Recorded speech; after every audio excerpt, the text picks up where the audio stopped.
Shefeed football പിക്കിലേക്ക് ഏവർക്കും സ്വാഗതം. Copa America ഫുട്ബോളിൽ ബ്രസീലിന് രണ്ടാം മത്സരം വരുന്നത് പരാഗ്വേക്കെതിരെയാണ്. ശനിയാഴ്ച പുലർച്ചെ ഇന്ത്യൻ സമയം 6:30-നാണ് മത്സരം. ആദ്യ മത്സരത്തിൽ കോസ്റ്ററിക്കയോട് സമനില വഴങ്ങിയിരുന്നു. ഗോൾ രഹിത സമനിലയായിരുന്നു. ഈ ഒരു ഡി ഗ്രൂപ്പിൽ ബ്രസീലിനെ സംബന്ധിച്ചിടത്തോളം ഈ ഒരു മത്സരത്തിൽ വിജയിക്കുക നിർണായകമാണ്. കാരണം ഇനി കൊളംബിയയാണ് അവർക്ക് എതിരാളികളായി വരാനുള്ളത്. വിനീഷ്യസ് ജൂനിയർ, റോഡ്രിഗോ, റാഫിഞ്ഞ തുടങ്ങിയ താരങ്ങളൊക്കെ മുന്നേറ്റ നിരയിലുണ്ടായിട്ടും ബ്രസീലിന് ഗോൾ അടിക്കാൻ കഴിഞ്ഞിട്ടില്ല.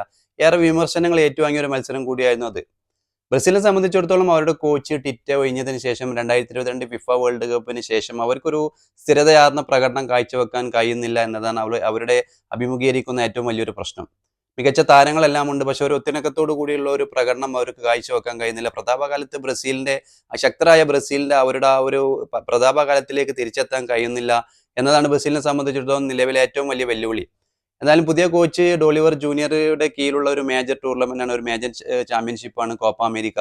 എന്തായാലും ഈ ഒരു മത്സരത്തിൽ പരേഗോക്കെതിരെയുള്ള മത്സരത്തിൽ ഒരു ഏകപക്ഷീയമായ ഒരു വിജയമാണ് ബ്രസീലിനെ സംബന്ധിച്ചിടത്തോളം അവർ പ്രതീക്ഷിക്കുന്നതും ബ്രസീൽ ആരാധകരൊക്കെ പ്രതീക്ഷിക്കുന്നത്.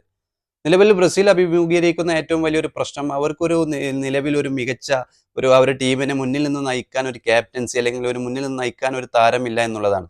നമുക്കറിയാം തിയാഗോ സിൽവക്ക് ബ്രസീലിന്റെ ക്യാപ്റ്റൻ സ്ഥാനത്ത് അല്ലെങ്കിൽ പ്രതിരോധത്തിലായാലും അദ്ദേഹം ബ്രസീൽ ടീമിനെ മുന്നിൽ നിന്ന് നയിക്കാൻ ഒരുപാട് വർഷത്തോളം ബ്രസീലിന്റെ കൂടെ ഉണ്ടായിരുന്നു. മുമ്പ് കാലങ്ങളിലെല്ലാം കഫു തുടങ്ങിയ താരങ്ങൾ, അതുപോലെ ബ്രസീലിന് എക്കാലത്തും അവരെ മുന്നിൽ നിന്ന് നയിക്കാൻ വേണ്ടിയ ഒരു താരങ്ങൾ ഉണ്ടായിരുന്നു, ഒരു മുൻനിര താരങ്ങൾ അല്ലെങ്കിൽ പ്രതിരോധത്തിലായാലും ഒരു ക്യാപ്റ്റൻസി അവർക്ക് ബ്രസീലിനെ സംബന്ധിച്ചിടത്തോളം ആ ഒരു താരങ്ങളുടെ സാന്നിധ്യം അവർക്ക് കഴിഞ്ഞ കാല മത്സരങ്ങളിലും ചാമ്പ്യൻഷിപ്പുകളൊക്കെ വലിയൊരു മുതൽക്കൂട്ടായിരുന്നു. നിലവിൽ ബ്രസീലിന് ഇല്ലാത്തതും അത് തന്നെയാണ്. നിലവിൽ നെയ്മർ ജൂനിയർ ടീമിലില്ല.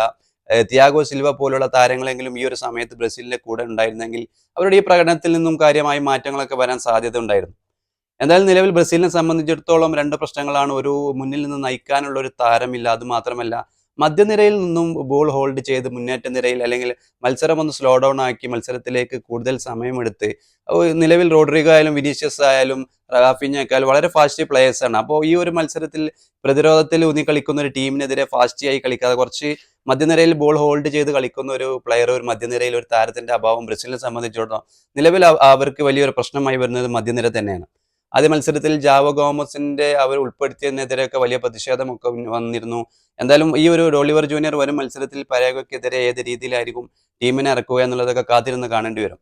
എന്തായാലും ഈ കോപ്പ അമേരിക്ക ഫുട്ബോൾ ബ്രസീൽ രണ്ടാം റൗണ്ട് കളിക്കുമെന്നുള്ള കാര്യം ഉറപ്പാണ്. അത് മാത്രമല്ല പരേഗക്കെതിരെയുള്ള ഒരു മത്സരത്തിൽ ഒരു വിജയത്തോടു കൂടി അല്ലെങ്കിൽ ഒരു മികച്ച വിജയം നേടിക്കഴിഞ്ഞാൽ ബ്രസീലിനെ സംബന്ധിച്ചിടത്തോളം അവരുടെ പ്രശ്നങ്ങൾക്കൊക്കെ ഏകദേശം ഒരു പരിഹാരമാവും. അത് മാത്രമല്ല പിന്നീട് വരാനുള്ള മത്സരം കൊളംബിയക്കെതിരാണ്. ഈ ഒരു മത്സരത്തിലൊക്കെ ഒരു ശക്തമായ പ്രകടനം കാഴ്ചവെച്ച് കഴിഞ്ഞാൽ പിന്നീട് ബ്രസീലിനൊന്നും തിരിഞ്ഞു നോക്കേണ്ടി വരില്ല. കാരണം ബ്രസീലിന്റെ കഴിഞ്ഞകാല ചരിത്രങ്ങളൊക്കെ നമുക്കറിയാം. ഇതുപോലുള്ള വളരെ പ്രതിസന്ധി ഘട്ടങ്ങളിലൊക്കെ കടന്നുപോയ ഒരു ടീമാണ് ബ്രസീൽ. നിലവിൽ ഏറ്റവും മികച്ച താരങ്ങളുള്ള ഒരു ടീം കൂടിയാണ് അർജന്റീനയെ പോലെ തന്നെ. ബ്രസീലും തന്നെ ടോപ്പ് പ്ലേയേഴ്സ് ആണ്. ഇംഗ്ലീഷ് പ്രീമിയർ ലീഗിലായാലും യൂറോപ്യൻ ലീഗിലൊക്കെ പന്ത് തട്ടുന്ന റയൽ മാഡ്രിഡിലൊക്കെ കളിച്ച് UEFA ചാമ്പ്യൻസ് ലീഗ് ഒക്കെ നേടിയ വിനീഷ്യസ് ജൂനിയർ, റോഡ്രിഗോ ഒക്കെ ടീമിലുണ്ട്. പക്ഷേ വിനീഷ്യസിനൊക്കെ നിലവിൽ ബ്രസീലിന്റെ കൂടെ ദേശീയ ടീമിൽ ഗോൾ അടിക്കാൻ കഴിയുന്നില്ല എന്നതൊരു പ്രശ്നം തന്നെയാണ്. പക്ഷേ ഈ പ്രശ്നങ്ങളൊക്കെ മുമ്പ് അർജന്റീന താരം, സൂപ്പർ താരം ലയണൽ മെസ്സിയും പല താരങ്ങളും അഭിമുഖീകരിക്കുക. നിലവിൽ യൂറോ കപ്പ് കളിക്കുന്ന ഇംഗ്ലണ്ടിന് സൂപ്പർ സ്ക്വാഡാണ് അവർക്കുള്ളത്. പക്ഷെ അവർക്കൊന്നും ഒരു മികച്ച പ്രകടനം ഇതുവരെ കാഴ്ചവെക്കാൻ കഴിഞ്ഞിട്ടില്ല. അപ്പൊ ഇതേത് താരങ്ങളെ സംബന്ധിച്ചിടത്തോളം അവർ കടന്നു പോകുന്ന അല്ലെങ്കിൽ ഈ ഒരു പ്രതിസന്ധി ഘട്ടത്തിലൂടെ കടന്നു പോകുന്നത്. പക്ഷേ ഒന്നോ രണ്ടോ ഗോൾ സ്കോർ ചെയ്ത് മത്സരത്തിലേക്ക് തിരിച്ചു വന്ന് അല്ലെങ്കിൽ ഈ വരുന്ന പരേഗക്കെതിരെയും അതുപോലെ കൊളംബിയക്കെതിരെയുള്ള മത്സരത്തിലൊക്കെ ഒരു മികച്ച പ്രകടനം കാഴ്ചവെച്ച് മികച്ച ഗോൾ ശരാശരിയിലൊക്കെ വിജയിച്ചു കഴിഞ്ഞാൽ ക്വാർട്ടർ ഫൈനലിലൊക്കെ ബ്രസീലിന്റെ മറ്റൊരു മികച്ച പ്രകടനം തന്നെയായിരിക്കും നമുക്ക് കാണാനിരിക്കുന്നത്. പ്രതാപകാലത്ത് ബ്രസീൽ അല്ലെങ്കിൽ ആ ഒരു ബ്രസീലിന്റെ പ്രകടനം ക്വാർട്ടർ ഫൈനലിലേക്ക് വരാനുള്ള സാധ്യത കൂടുതലാണ്. കാരണം പരേഗക്കെതിരെയും കൊളംബിയക്കെതിരെയും ബ്രസീലിന്റെ പ്രകടനത്തിൽ കാര്യമായ മാറ്റം വരാൻ സാധ്യതയുണ്ട്. എന്തായാലും കാത്തിരുന്ന് കാണാം കൊളംബിയക്കെതിരെയും പരേഗക്കെതിരെയുള്ള ബ്രസീലിന്റെ ഒരു മികച്ച പ്രകടനങ്ങൾ ഏത് രീതിയിലായിരിക്കും എന്നുള്ളത്.